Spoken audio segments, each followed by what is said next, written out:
Well, we've been calling Perth home officially for the last 3 months. We have arrived here on the 17th of Feb. But I do believe in our hearts we've been calling it home for about a good year. I'm Dr. Shamini Blanche, ex-corporate and academical, turned CEO and board member of several companies and mother of 4 little extraordinary kids. But it wasn't that long ago that I lacked the confidence, the know-how, and the time to focus on designing and really going after the life that I so wanted to live. A life of freedom, of fairness, and of being fair dinkum to who I really was and what I wanted to get out of this fleeting time that we have on Mother Earth. Fast forward to many lessons learned and moving halfway around the world to the most amazing country, you'll see the life that I now live. One that gives me more safety and freedom than I ever thought would be possible, and that really only existed as a daydream while I was living in South Africa. I created Shamini TV to give you true spot advice on how you can also live a life in this amazing country, and so that you can see how another couple like us now live in Australia with 4 little kids here in Down Under. And I'll be providing you with step-by-step strategies so that you can make your Aussie dream a reality too. If you're a keen future Aussie who's looking to create a life that excites you and offers you safety, freedom, and opportunity, you have come to the right place, my friend. Welcome aboard.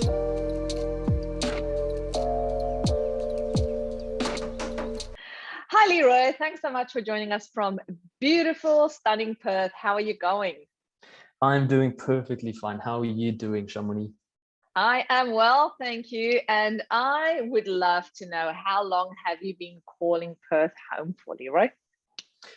Well, we've been calling Perth home officially for the last 3 months. We have arrived here on the 17th of Feb.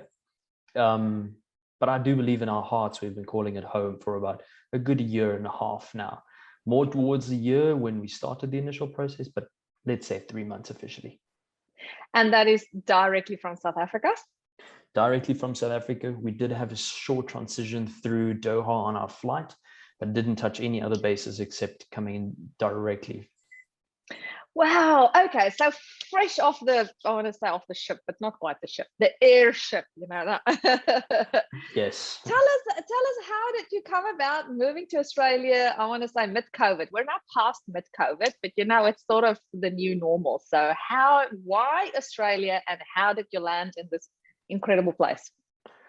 Well, it started quite a ways back. I think the original inception of the idea started roughly at about 2017. Never having the intention of, and this might be skipping onto a future question, of being offered a work sponsorship. So my wife and I initially started the process in our own capacity. We would look to pursue a private visa, if we would call it that. So started off the process right about then. Right off the bat, I was picked up by a company. I went through an interview, and unfortunately, at that point in time, I was too inexperienced for the role I did apply for. And they, as gracefully as they could, let me loose. And that was initially quite a big, belly shot for the both of us. We really felt that one because we were already quite excited about the prospects. Fast forward another year and a half. I applied for an additional role, which went through to an interview, went through for a second interview, and then another second failure, just because they found an Australian who can do the work locally. And unfortunately, any visa mandates that if there is a local Aussie available, you're going to have to take the local Aussie, which I completely respect. Amidst all of that, I threw a shot in the dark and I applied to the company who currently employed me, which they initially said no, they aren't interested at all. And then out of the blue, they phoned me back and we started going through this whole process. And this was mid-COVID. So to come back from digressing, we started the process formally with them last year in May. After going through quite a lot of interviews with them, and this is probably one of the bigger things I've found with Australian companies. They're not as worried, and this is once again my personal opinion. they're not as worried about technical experience. Moreover, how would you fit into the team? Are you going to be a team player? Are you going to be able to integrate into all of this Australia? Are you going to be able to integrate into the community? Because let's face it, a happy person makes for a happy worker and a good co-worker. So once all of that was done for and we were happy, we started the process officially in May. In June, our visas got lodged, and initially the time frame was 2 to 3 weeks. So we set out to sell everything. We sold everything. We moved into a smaller flat, not more than one. We handed over our pets to all our siblings, which was an absolutely emotional process for the both of us, my wife and I. And then we lived in this flat just waiting for our visas to be granted. And unfortunately, that took an additional 7 months. And yeah, that was quite a strenuous time. Psychologically, that was quite tough. And then the whole G2G, let's call it debacle, was introduced to immigrating to Australia. And that is when we decided blindly to apply for this, which was successful. And we booked our flights and we just got on there. So we caught the last week of being in quarantine, being into not forced quarantine, but being mandatory quarantine. So that was the initial journey, and now we're here. Was it good or bad to be in quarantine in the end? Like, some people have had really horrible experiences, and other people say it was a blessing in disguise. To be completely honest, it was a bit of both for me. The company was an absolute godsend.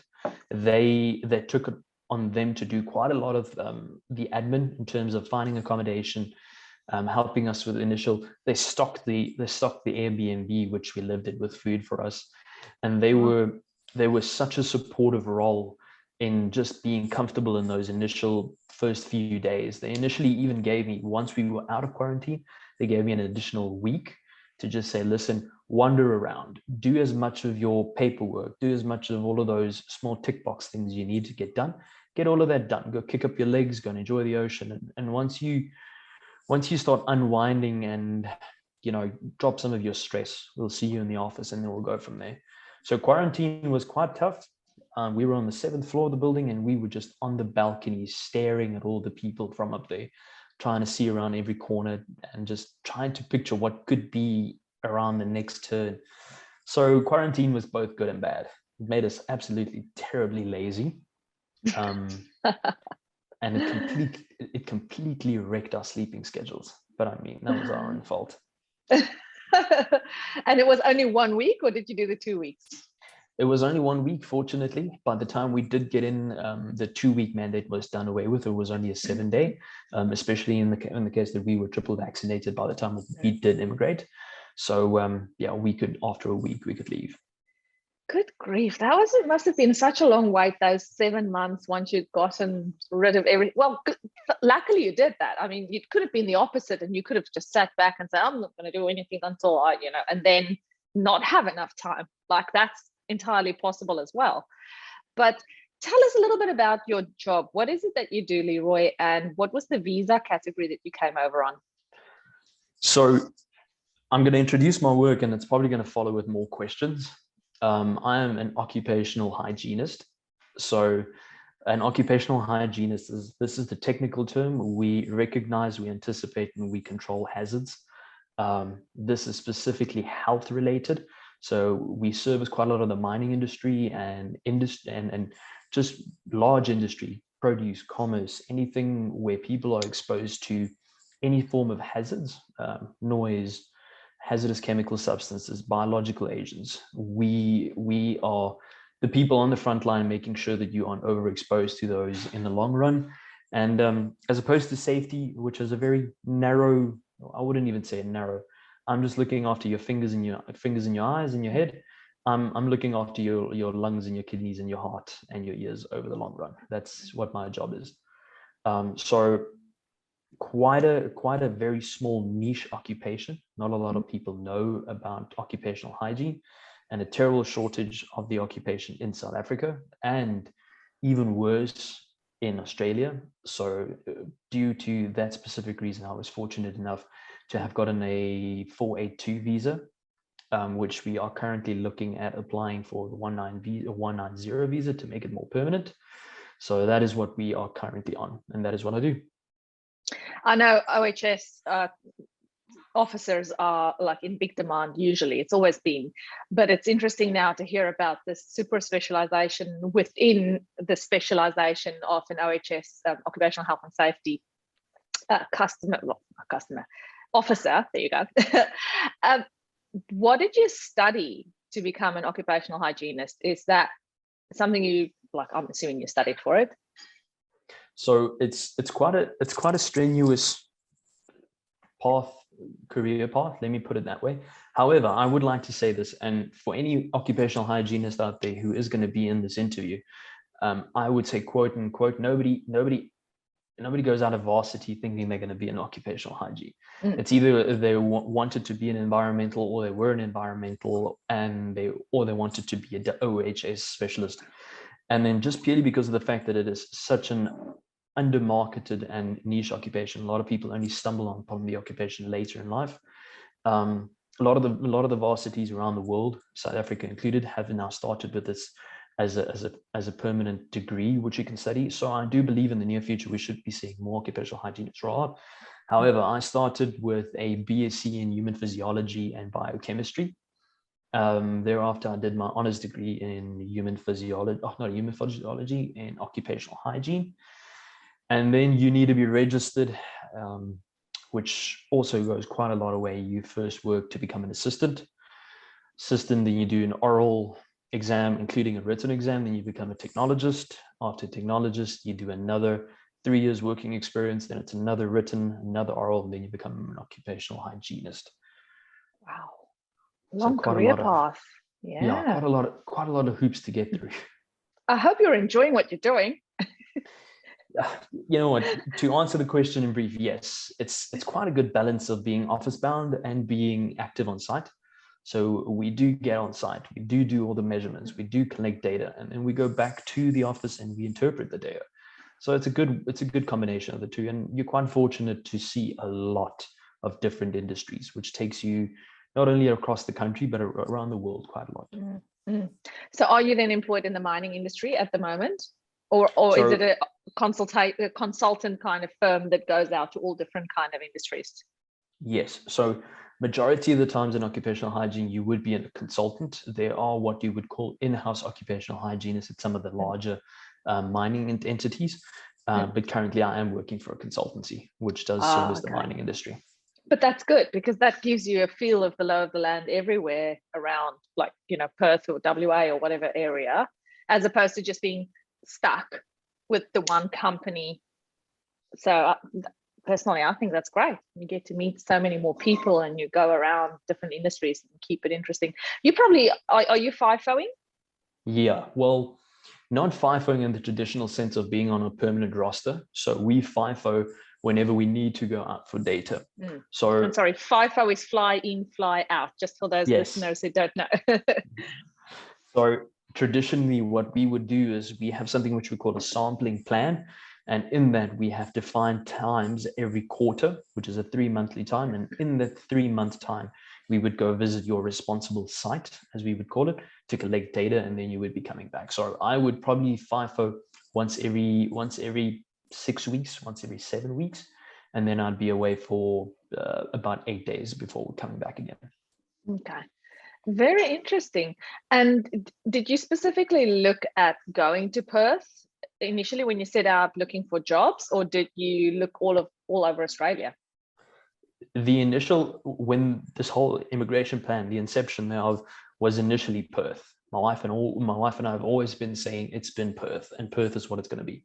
However, when we started our visa process in personal capacity, at that point in time, only New South Wales, Sydney specifically, was in the market for an occupational hygienist.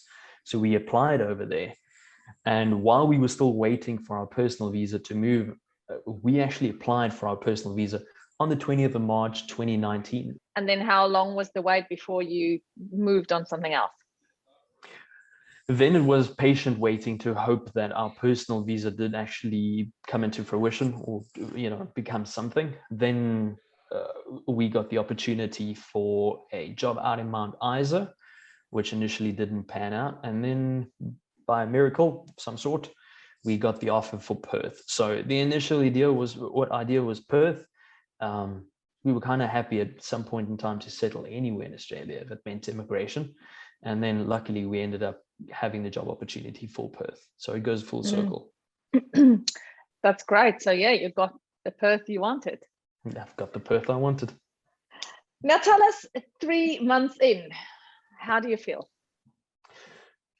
You know what? I do believe both my wife and I are going out of the honeymoon phase. We've now taken all of this in, and I'm loosely going to be using the term integration quite a lot, just because I feel that's the process we are going through at the moment. I feel we've integrated quite well, but we are starting to miss home. We had this brief conversation about we don't miss South Africa, we miss family, and that's what we miss. We miss being able to jump into a car and just go to visit. We miss simple, quick interactions about meeting up for coffees. So 3 months in, integration has been going really well. My wife started her work on Monday, so she's been into it. So both of us are permanently employed now. Got our WA driver's license just this afternoon. So getting good lay of the land. Good, well done. You guys are rocking it. What does your wife do? What's her industry? She's an accountant.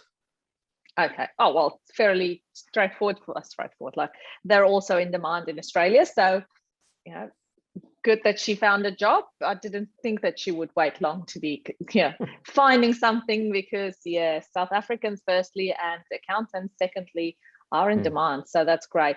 And congrats to her as well for getting a job, and you guys are getting your licenses. So have you been driving around like you're now important? Well, we bought a car initially straight off the bat. When we landed, we decided we're going to buy a car. It is a small car, but it's essentially, we bought this to drive it until its wheels come off, purely because the train system of public transport here is absolutely fantastic. And both of us are commuting to and from work using the public transport system. But jumping into the car and driving out to the beach or heading out to Kalamanda for a hike, using the car is just so much easier. But in saying that, driving around now with a WA license is a bit easier, and you just feel more, I wouldn't call it capable, but just more allowed to drive now that you have your WA license. So yeah, moving along quite well. That's right. It's just the mindset in the end. But that mindset makes such a difference. You'll see the day that you get your permanent residence and then citizenship, and it's just it's funny how that little paper, like that Australian citizenship paper, makes you now suddenly feel, now this is home. It's like, you've been here for 4 years, but suddenly now that you've got the paper, it's like, this is now home. I can just, because you don't have that something like a little voice behind your ear or somewhere saying, this is just temporary. You never know when you need to go back or when they can kick you out, or until you get that little blue book. The passport makes a massive difference. So it's only the two of you. How old are you guys, Leigh Roy? So my wife is slightly older than I am. I'm 30, my wife is 33. So only the two of us. Would love to bring our pets along, but they found new owners with our parents, and I think our parents are actually loving them more than we ever could. So any future hopes of bringing them over would just do them injustice. Well, they might be enjoying lots of treats in your absence. Believe me, they are. Oh, that's so fun. And what's been the hardest thing so far for you with settling in? I mean, it's only been 3 months, so granted, lots of different things can still come along your way. But in your experience, the first 3 months, what has been the hardest thing for you? We're not talking about family and friends, because that's a given. Like, we all know that. But just apart from that, if you can, like, one thing. For me personally, the most difficult thing so far, the moving around and getting along with everyone has been easier than I anticipated. What's been really hitting me hard was FIFO. I have never been away from home consecutively that long for my wife. In South Africa, when we do something which would be similar to FIFO, it would be a maximum of 4 days. So getting on a flight, flying out to in the middle of nowhere for 8 days, leaving my wife at home, coming off of a mindset, a very, very South African mindset of leaving a woman at home alone. That was pretty tough for me. Unfortunately, you do have to show up. So you wake up every morning, you do what you need to get done. But that was probably the most difficult thing for me to do. It was both an emotional time for both my wife and I, but we managed to navigate it, and I think it will only be better from there on out.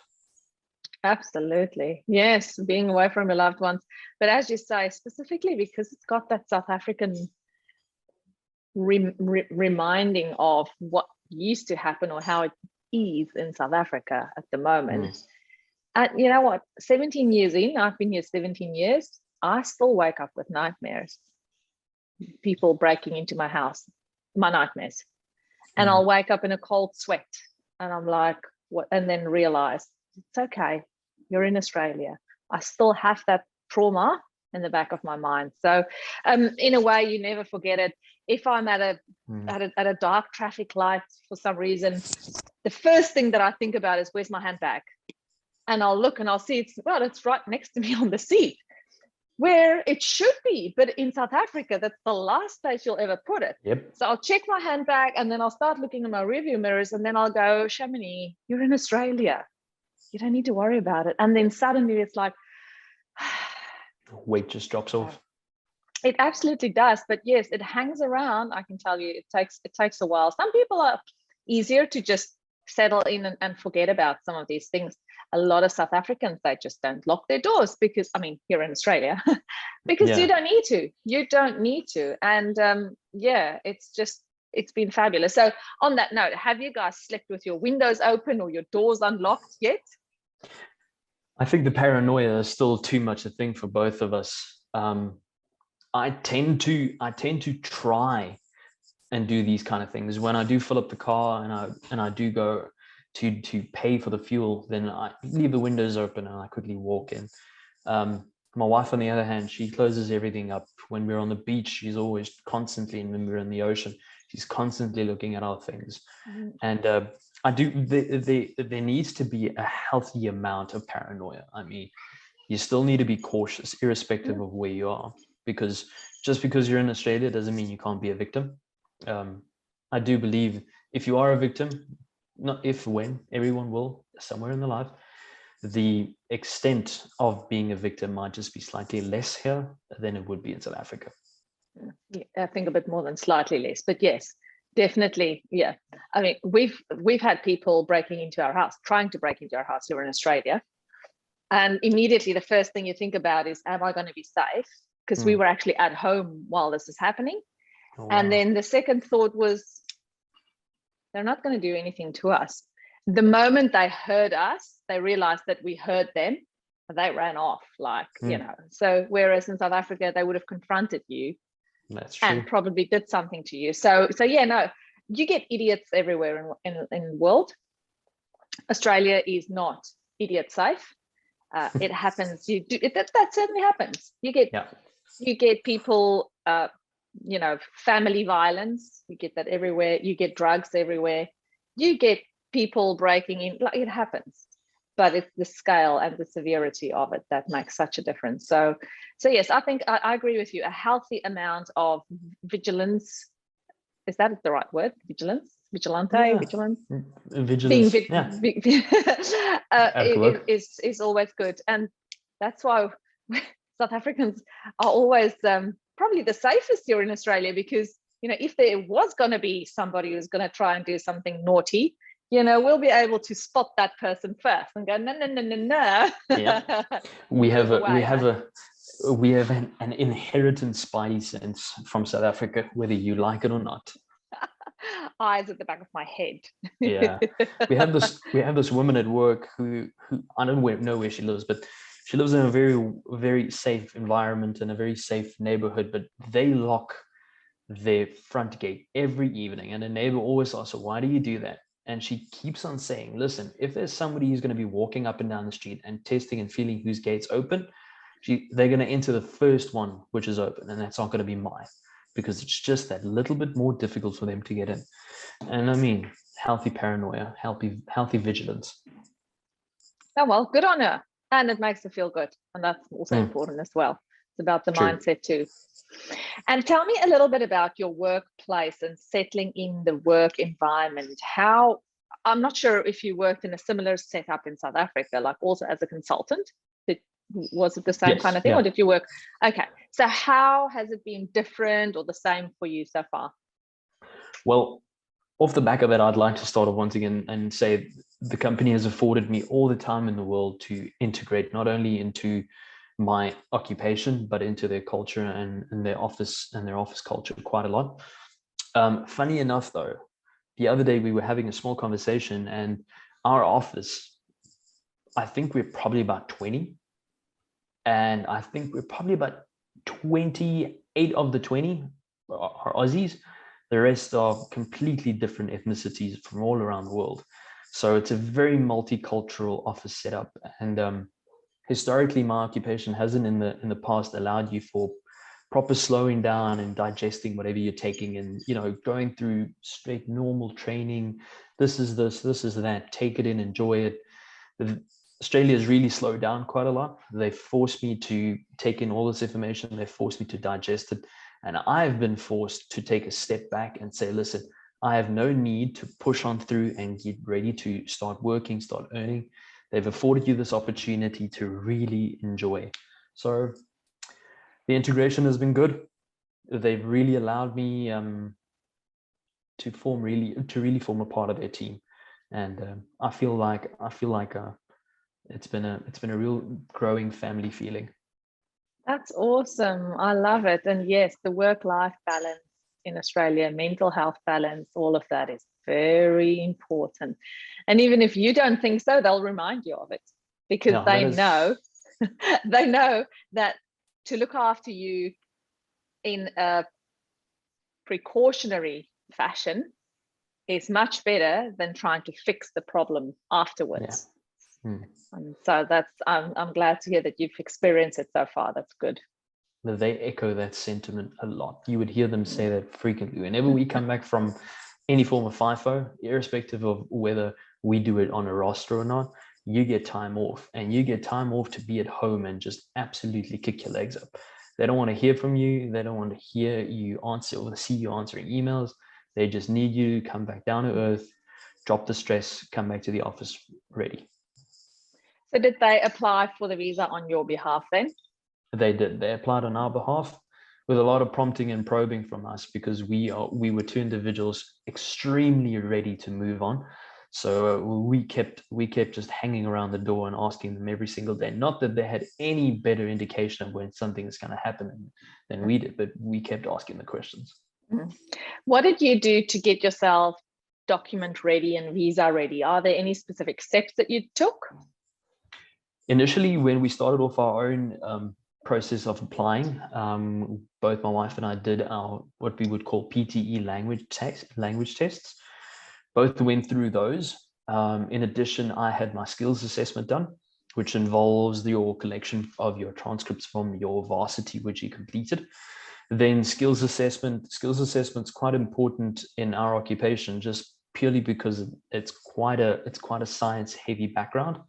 And South Africa lends you the opportunity to do occupational hygiene off the back of quite a various different types of degrees, human physiology, biochemistry. However, in Australia, it's a very smaller field, which gives you the accreditation. So we have a lot of people who have trouble going through skills assessment, but the regulatory body has their way around it. So those were the steps we did take. And for everyone applying to visas, they would know about the struggles of getting a hold of police clearances, getting a hold of unabridged marriage certificates and birth certificates. We're at this point in time still waiting for our unabridged birth certificates. We had to eventually expedite both our police clearances and our marriage certificate just to have it in time.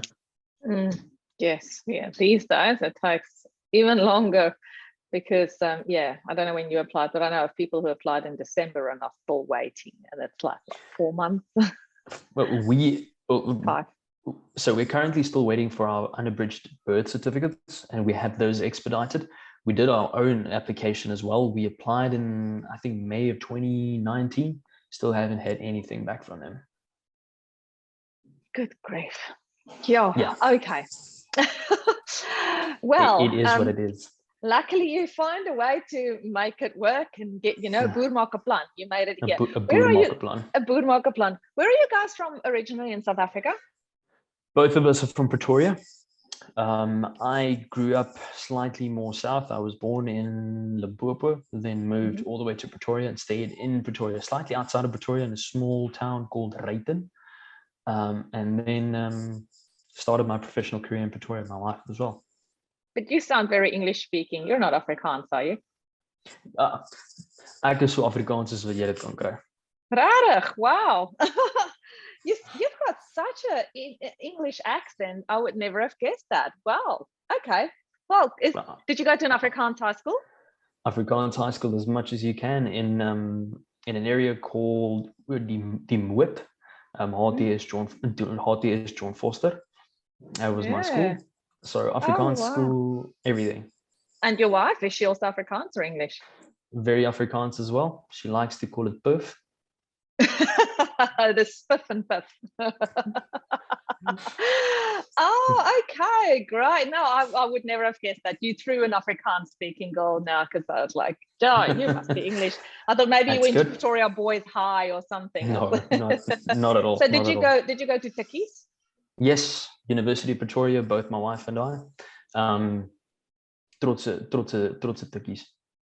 Yeah. Yep. Same here. Alumni. Nice. Good. Yeah, but after 17 years ago, so not even more, 20 years ago for me. Gosh, goodness, that gives my age away. No, I'm 43, so I don't shy away from saying age. I know some people are very fragile about it. I don't mind. You don't look a day older than 35. Oh, thank you. I'll talk to you again. Thanks, Leigh Roy.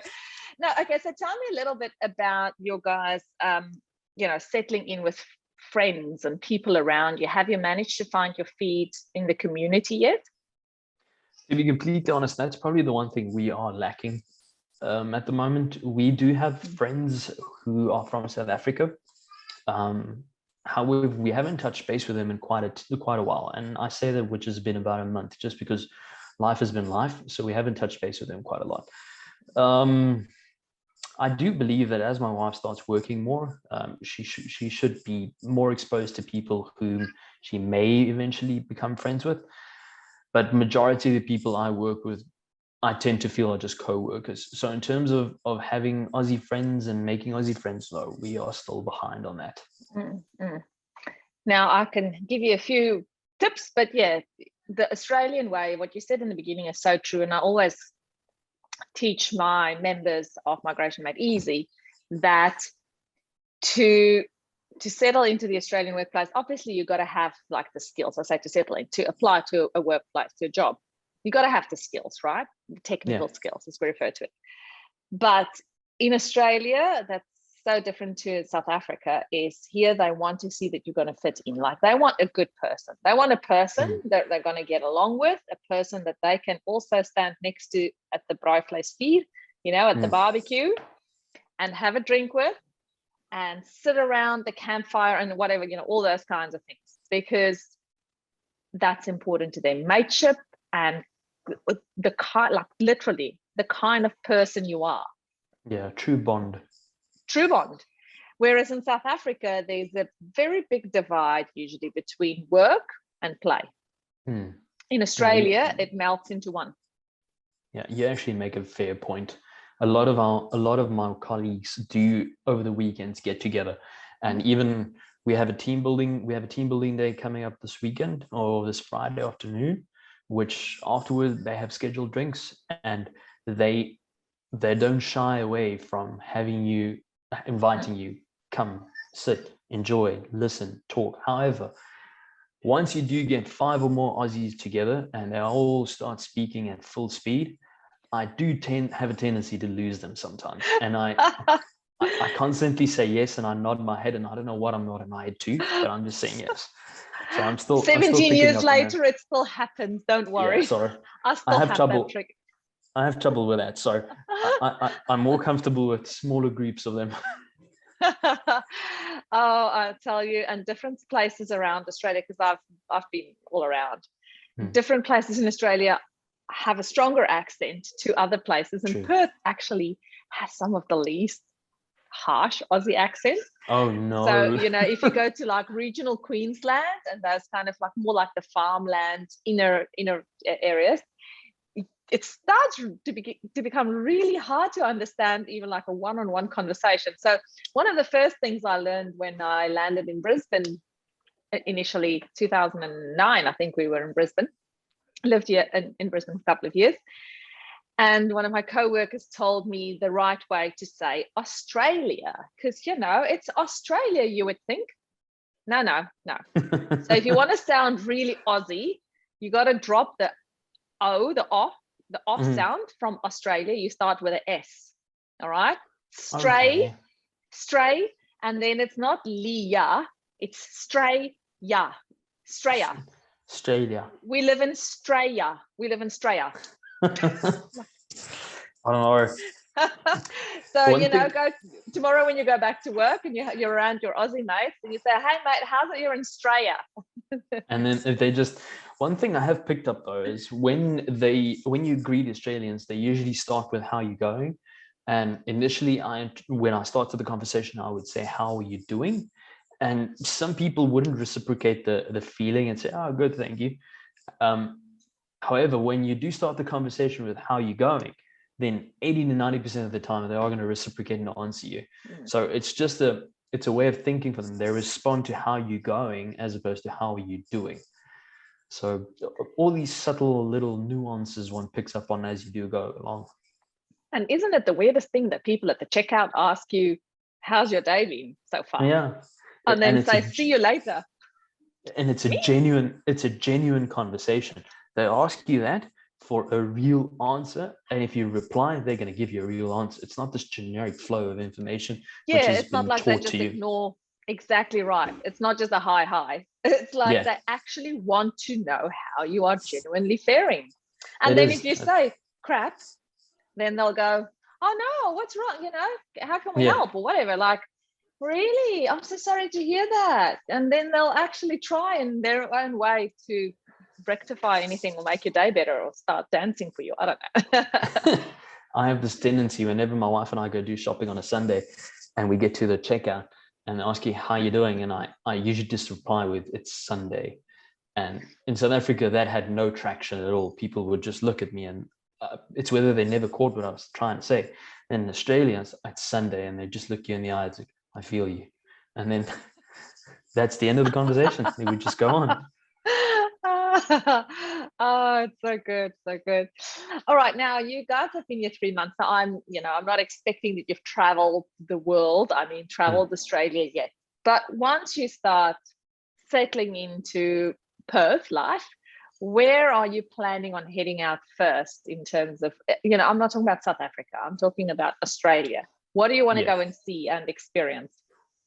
So the one thing we've realized quite quickly is our traditional South African Decembers are not going to be what they are anymore, because we have a long list of friends and family who've already booked Decembers to come and visit. So we are looking at heading down to Margaret River towards the end of December, early in Jan, just to go see what's happening down there and do some wine tours and gin tours. And then burning to do a Monkey Mia come about Easter next year. That's what we have lined up. And then if time permits, we'd like to go do some skiing down southeast over June, July next year as well. So that's what we have initially planned. Skiing as in water skiing? No, actually skiing. Ice skiing. Snow skiing? Ice skiing, yeah. Okay, so over on East Coast?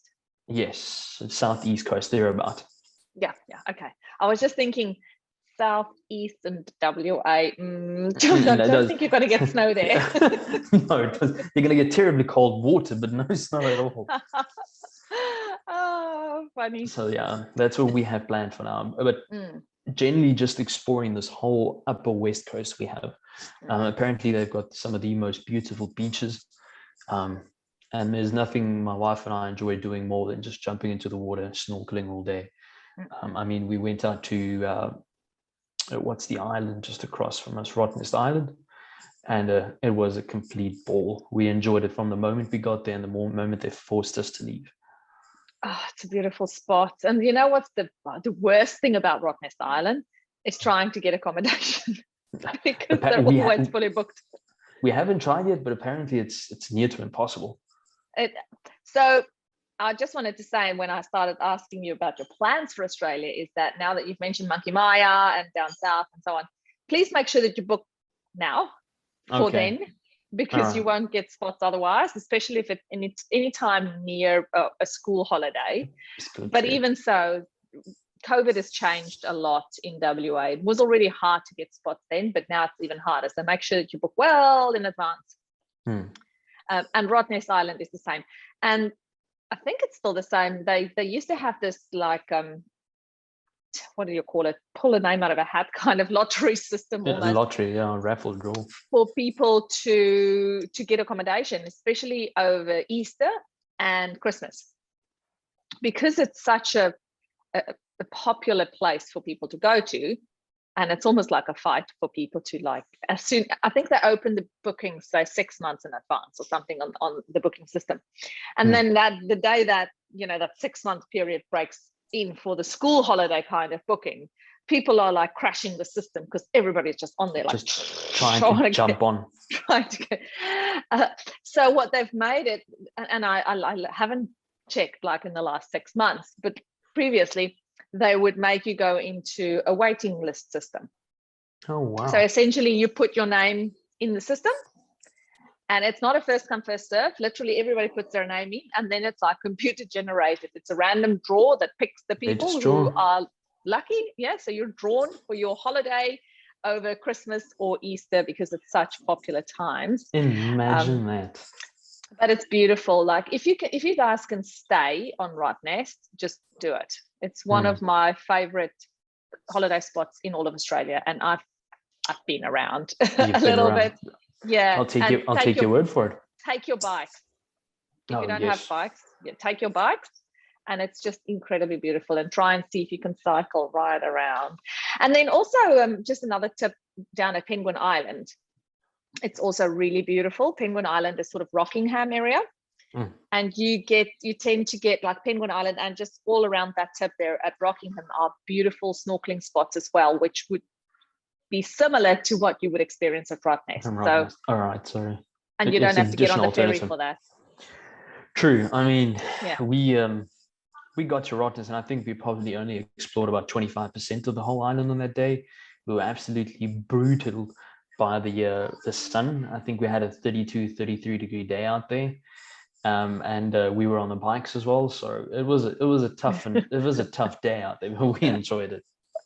And then when you sleep over, you can have the like nice bands playing at the hotel there, and just kick back and have cocktails and things, which on a short day trip you can't experience all of those. So yeah, it's beautiful. I think you should be an ambassador for Rottnest Island, because you single-handedly convinced me to give this a go. Oh, I tell you, it's one of my, and if you decide to have children, it's even better, because there are no cars on the island. True. So they can just. So you don't have to worry about your kids being run over by anything, and children and everybody just get on the bikes and cycle around. There is that bus that goes around, so that, like I said, no cars except the bus, essentially, that you can hop on, hop off.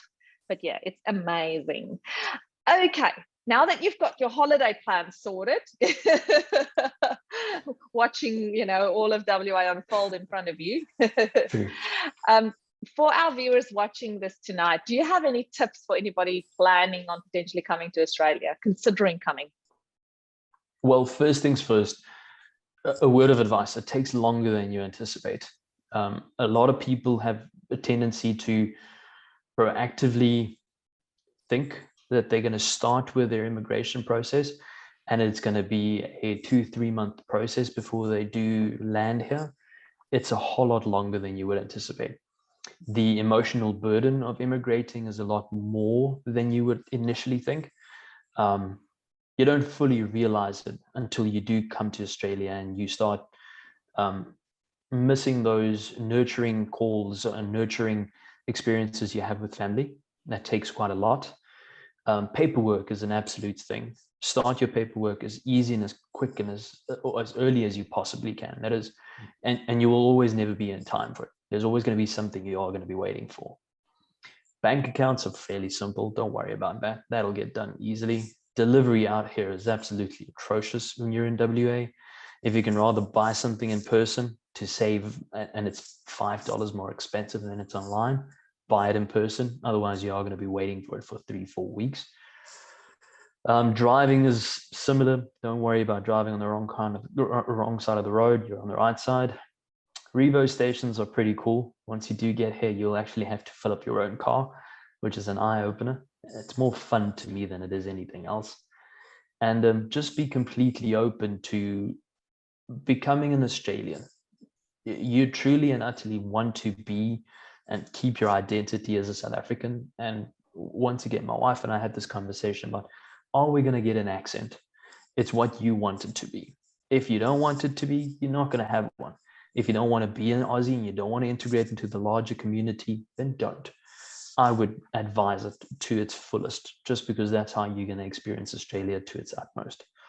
Take in everything you possibly can, do as much planning as you possibly can, and just be aware that you aren't going to be able to plan for everything.